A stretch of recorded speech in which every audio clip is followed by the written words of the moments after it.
Welcome to the AI for Career Success video overview by Curt Robbins.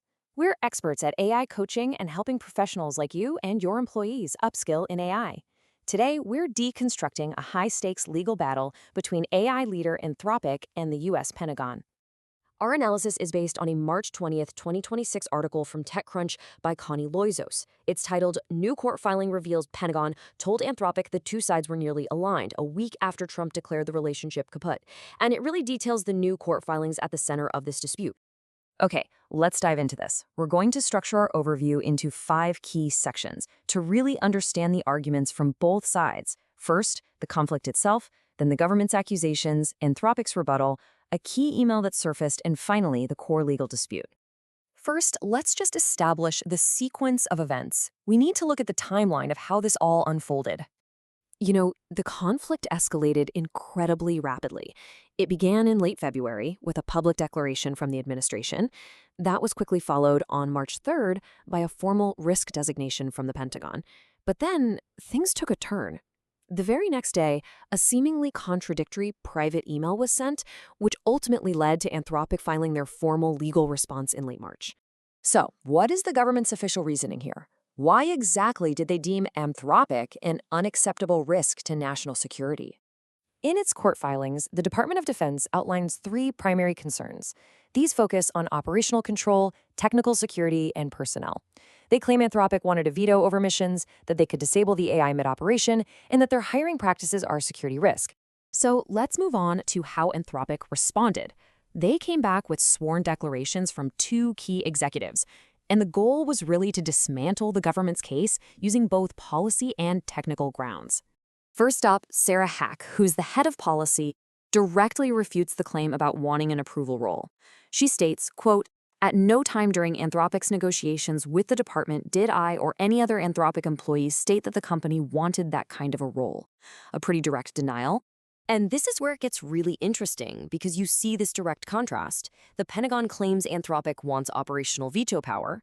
Anthropic's rebuttal is they never even requested this role. The Pentagon then claims Anthropic can disable the tech mid-operation. But Anthropic's rebuttal is not only was this never raised in negotiations, it's actually technically impossible. Now, to understand that technical rebuttal, we have to first understand the concept of an air-gapped system. It's a critical idea in classified environments.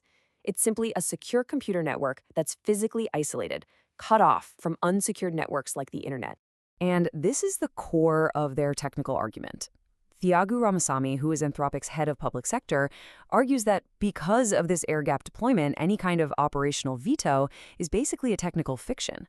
Once the system is installed, it's inaccessible. There's no remote kill switch, no backdoor, and no way to push updates. Okay, let's move to what might be the most compelling piece of evidence introduced by Anthropic, an email that appears to completely contradict the government's public stance and timing.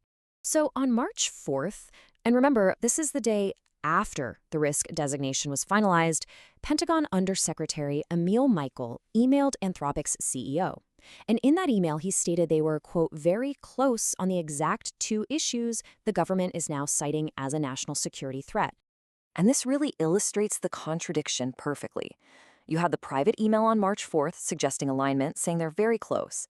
But then it's followed by public statements from the very same official claiming that negotiations are completely dead. It's a very sharp pivot. So this brings us to the fundamental legal question that's really at the heart of this entire lawsuit. What is this actually about? So the crucial point is whether this is a standard security-based business dispute, which is what the government is claiming, or if this is a First Amendment case about punishing corporate speech, which is what Anthropic is arguing.